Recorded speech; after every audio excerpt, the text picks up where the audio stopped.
Bienvenue dans ma demeure. Entrez ici de votre plein gré et laissez-y un peu de la joie que vous y apportez.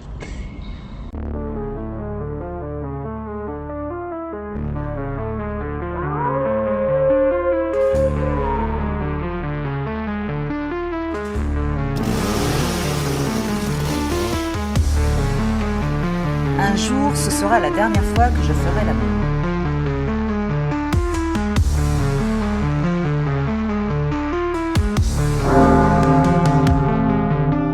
He's alive!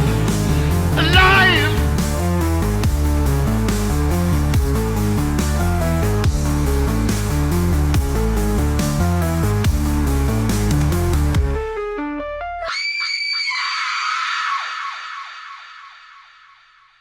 Sexisme, meurtre et décadence, Ténèbres est-il le début du déclin de Dario Argento ? Aujourd'hui, je vais vous parler de Ténèbres, peut-être le film le plus sexiste et pop de Dario Argento.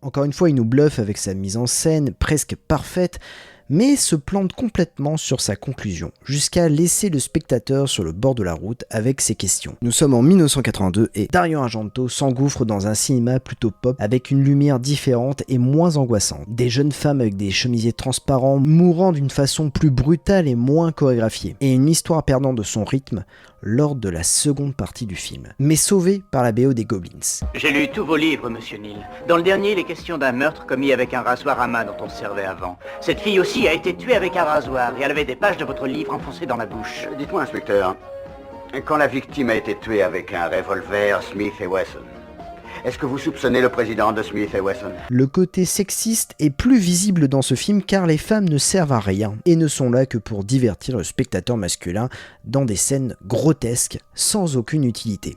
Et c'est bien dommage de la part d'Argento de s'immiscer dans ce style-là. Il était beaucoup plus malin et subtil dans ses anciens longs métrages. Toutefois, Dario nous met de suite dans l'ambiance dès son introduction avec le thème principal assez prenant, et on se dit que nous allons passer un bon moment. Mais je risque ma vie si je reste. Aucune affaire au monde ne me fera risquer ma vie pour elle. On suit les mésaventures de l'écrivain américain Peter Neal qui a sorti son Giallo, Ténèbres, et c'est un succès en Italie. Il doit aller faire une tournée de promotion là-bas. Or, durant son voyage, une jeune femme qui avait dérobé un exemplaire du livre se fait tuer selon le mode opératoire choisi. Peter Neal reçoit alors un appel téléphonique et des lettres inquiétantes. Saura-t-il mettre la main sur l'assassin avant la police ? De ce fait, nous suivons une chasse à l'homme entre l'écrivain et son alter ego qui veut lui faire mettre un genou à terre.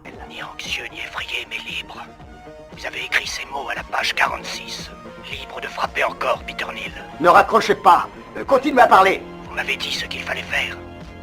Tous les deux, vous et moi, nous n'en sommes qu'au commencement. Le rythme est entraînant, l'intrigue est passionnante, mais voilà, le jeu du chat et la souris s'essouffle et on ne retient malheureusement que la bande-son efficace. Le twist final tombe un peu à l'eau et laisse le spectateur sur sa faim. Bon, voyons le bon côté des choses.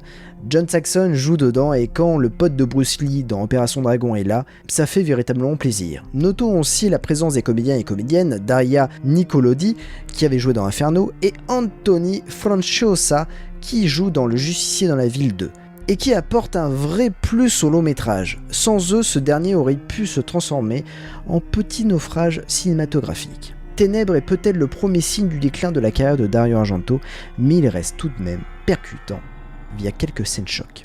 Pour ma part, je vous laisse entre les mains de Dario Argento pour une soirée effrayante et sanglante, une traque entre l'écrivain et sa créature. À très vite. Bienvenue dans ma demeure.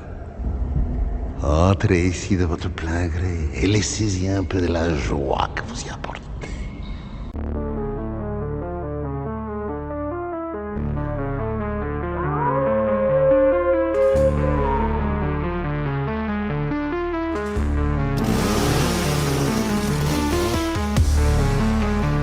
Un jour, ce sera la dernière fois que je ferai l'amour.